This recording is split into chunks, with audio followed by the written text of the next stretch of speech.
Hey, I'm Ash Roy, and in this video, I'll be sharing some insights from an interview I had with Dr. Srini Pillay, a Harvard psychiatrist and assistant professor. I'll be sharing 3 effective brain hacks that help you to be more productive, and one of them is actually doodling. These 3 hacks look like they're time wasters, but they're actually your brain's hidden productivity engine.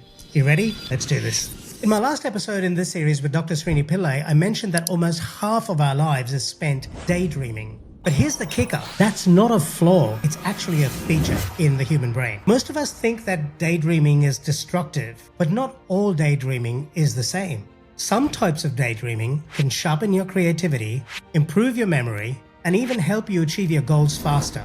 Now, Dr. Pillay explained 3 of these techniques that most people dismiss as doing nothing, but when you implement them correctly, they can actually help your brain harness its natural abilities and optimize your brain for maximum success when it comes to goal achievement. Let's dive into the first one: positive, constructive daydreaming. Now, it sounds like an oxymoron. How can daydreaming be positive and constructive? Here's Dr. Pillay explaining it. 46.9% of our days are spent daydreaming. Yep. But there are things that I think people could remember to build into their day. So there's a thing called positive constructive daydreaming. Plan your daydreaming time. As you begin to withdraw your attention from the outside, you start to turn your attentional flashlight inwards, and you start this particular positive constructive daydreaming with positive and wishful imagery. So something like lying on a beach or lying on a yacht, and you let your mind wander. And the funny thing about mind wandering in that context is that it's not quite as random as we think it is. And when your mind is wandering, the lateral prefrontal cortex, which is the sort of the thinking brain, is actually guiding the wandering. So you may think that your mind is just wandering crazily, but the reality is that your brain is sort of up to something because it's on the lookout, but it's on the lookout with a certain sensibility guiding it. Here's the science. Your lateral prefrontal cortex, think of it like your brain's project manager, is guiding the whole daydreaming process for you. Your mind isn't wandering at random. It's actually being invisibly guided by your lateral prefrontal cortex. So instead of scrolling Instagram at lunch, I spend about half a minute with positive ideation, imagining myself achieving a certain goal I'm working towards.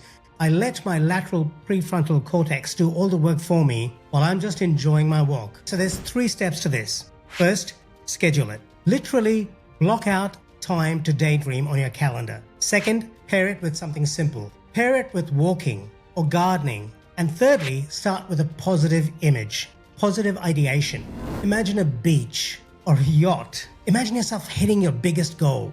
The second hack comes from something called the default mode network, which honestly sounds like the name of an indie movie from the 90s, but it's actually a real thing. Here's Dr. Srini Pillay talking about it. The funny thing about mind wandering in that context is that it's not quite as random as we think it is. That in fact, in your brain, while these unfocused circuits are on, it's called the default mode network, what we used to think was the do mostly nothing network, which is really not true. It uses up most of the brain's energy. About 20% of the brain's energy budget is utilized at rest. Effort just tacks on another 5%. So when you are in these mind-wandering states, your brain is doing a lot of different work, and it actually helps you become more creative, and it also relieves your brain because it's allowing for an energy cycle. So it's allowing for your brain to become more energized in the focus circuits because it's taking the stress off of the focus circuits.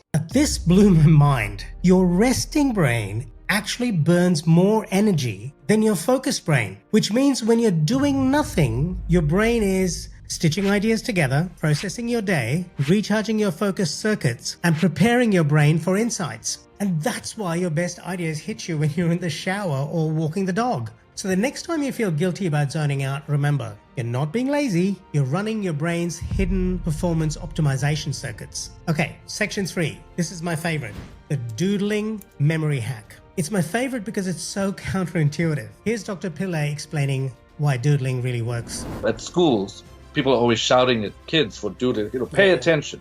Yeah. Well, Jackie Andrade and her colleagues actually did a study in which they showed that they gave people a telephone message to listen to, and they had them remember 8 names in 8 places. And what they found was that in the people who doodled, their memory was 29% better than the people who were paying attention. Did you hear what he said? He said doodlers remember up to 29% more than people who try hard and are paying attention. Why?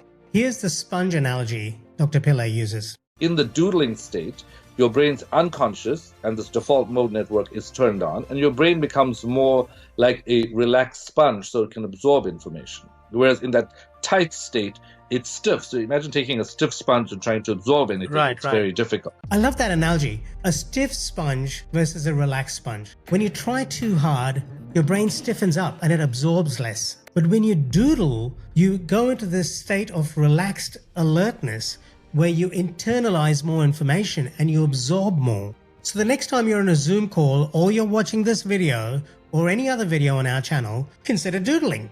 Let your mind wander, let your pen wander on the paper, and you'll be amazed at how much more you take in, not just consciously, but subconsciously. You might be surprised at how much you remember. Since you've made it this far in the video, I want to share a bonus tip with you. It's about the corporate napping revolution. Companies like Google and Nike literally build napping pods in their premises for their teams. Maybe they do it because they don't want their staff to go home. But no, seriously, here's Dr. Srini Pillay explaining why they do this. Another example would be napping. And a lot of corporations have now begun to build napping pods and rooms where people can nap because they know that 5 to 15 minutes of napping can actually give you 1 to 3 hours more clarity. 15 minutes of napping gives you 3 hours of clarity. That's pretty insane return on time investment, don't you think? That's better than most investments I can think of for the average person. Now, even if your office or your workspace doesn't have a napping pod, consider having a quick nap in your car or even closing your eyes for a few minutes. The important part is this: don't feel guilty for having a nap or taking a break. It's not laziness, it's strategy, and it's brain optimization. Okay, let's look at some action steps. Here's your challenge. Pick one of these 3 techniques and try it for the next few days. 1. Practice positive, constructive daydreaming when you go for a walk by priming your brain for about 30 seconds before going for the walk, and then allow your mind to wander. Idea number 2, doodle during your next meeting or while watching this video. Grab a piece of paper, grab a pen, and doodle away as I'm talking and as you're watching this. Idea number 3, take a 5 or 10 minute nap or just close your eyes and take a break. And then track when your insights show up and report your results to us in the comments below. I think you'll be pleasantly surprised. Now, all that is just scratching the surface of what Dr. Srini Pillay said in his 45-minute conversation with me. One of the other things he explained is called psychological Halloweenism, where pretending to be someone else can instantly boost your creativity and your productivity. He also explained why Roger Federer never looked at his target when he served. The full interview is inside this membership, which I'm very excited to announce, and you can access it by just clicking on join next to the subscribe button in this YouTube channel. So if you'd like to support us for less than the price of a cup of coffee, just click on the join button and you'll get some really nice perks, which we intend to continue building on. You will not regret this very small monthly investment. Now, if this shifted your thinking around productivity, hit the like and subscribe button and share this video with somebody else who might benefit from it. Don't forget to leave a comment because I read every single comment and I might feature a future comment of yours in an upcoming video. Remember, your next breakthrough might be just one doodle away. Now, if you found this video useful, definitely click on this playlist, which we'll also link to in the description below, where you have many more videos on a similar topic. Thanks for watching, and I'll see you in the next one. Ciao for now.